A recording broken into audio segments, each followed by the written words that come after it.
All right, here is the C major scale, but in a different position. So the first position was when we covered the first 4 frets of the guitar.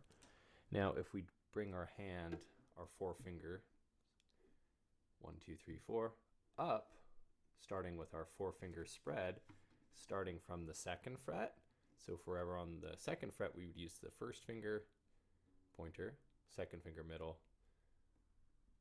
3rd finger, ring, and pinky finger on these frets. So fret 2, pointer, fret 3, middle, fret 4 would now be the ring, and fret 5 would now be the little finger. So we're shifting, instead of the first position, covering the first 4 frets in the C major scale, we're covering the 2nd position. That's what that means. So we're not going to play any open notes, but we're going to start finding the notes in the C chord and the C major scale here in the 2nd position. So the first one we had these 3 fingers covering a C shape. Now the next shape is like an A chord, but if we move the A chord up, instead of A on the 1st fret, 2nd fret, 3rd, 4th, 5th fret, that is like what we look like an A shape, if you know your A major chord. We move it up to the 5th fret, 1, 2, 3, 4, 5, on strings D, G, and B. We have an A shape. So that A shape is just like here on our chart, showing you these notes, the G, C, and E notes. With these fingers we might use, they're called so, do, and mi, or the 5th, 1st, and 3rd note of the scale. So we're going to go over all of those, looking at the A shape in the 2nd position. So first of all, we're going to go through each finger. We're going to start here with finger 2 on the big string. So finger 2, that's going to be fret 3.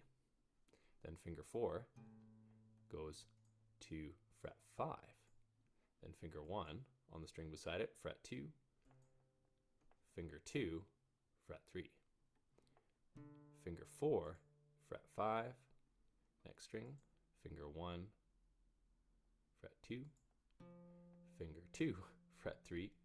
It's a little tricky thinking of different numbers of the fingers and numbers of the fret at the same time. 4th finger is on fret 5. Next string, 1st finger, 3rd finger, 4th finger.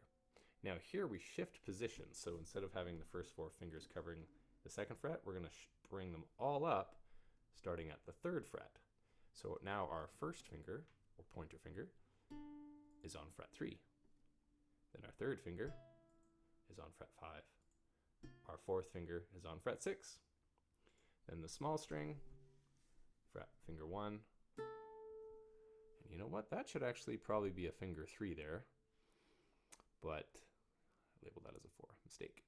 So that would be singing the fingers as we play it. The next one we would go through again, but we'd sing the letters. So starting on the big string, we'd say G, A, B, C, D, E, F, G.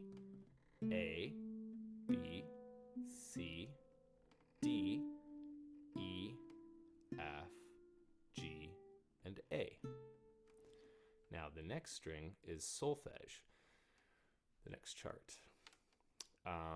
We would say the do, re, mi, fa, sol, la, ti, do as the names of these notes. So the 3rd fret, we would say so, 5th fret, la, then ti, do, re, mi, fa, sol, la, ti, do. Now re, mi, fa, sol, la. So these are all the notes in the C major scale covering the 2nd and I guess the 3rd position on these bottom smallest 2 strings. The next thing we would do is sing the numbers of the scale. So we would start on the 5th letter in the scale. So we'll say 5, the 6th letter, 7th letter, the 1st letter, 2nd letter, 3rd letter, 4th, 5th, 6th, 7th, 1st, 2nd, third, fourth, fifth, and sixth. So each of these, this is just a really quick overview to show you the second position. To get muscle memory, we want to do each chart and break it into chunks and sing the letters and the colors probably like 5 times each till we start to really get used to where they are and know what they're called. When we sing what we play or say what we play, it helps us highlight it in our mind and focus intentionally on what it is we're learning. So sometimes we want to learn the finger names. Sometimes we want to learn the letter names of those notes. Sometimes we want to learn the solfege names because that's another common way of naming notes. Sometimes we want to know the interval numbers, so the number of the scale. That really helps with understanding chords and all kinds of theory. So yeah, if you want to have a more in-depth tutoring on how to break this down and to segment it, send me an email and we'll break it down into some good practice chunks. Here is the overview of the second position lava colors for the C major scale. Again, you'll recap, you'll find the A shape, like an A chord, brought up to the 5th fret. That becomes a C chord, although it looks like an A shape. And then all these notes, the blue notes, if you play them, they sound in harmony with the chord, the C chord, the C triad. The green notes are the pentatonic notes, if you play anything green.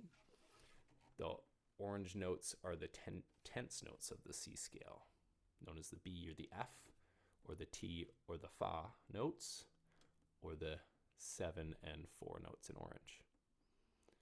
I use this to help me and my students improvise and write songs because we can see the harmonic resolution and tension of the different colors and understand how to apply them into songwriting, improvising, creating all kinds of fun things with making music.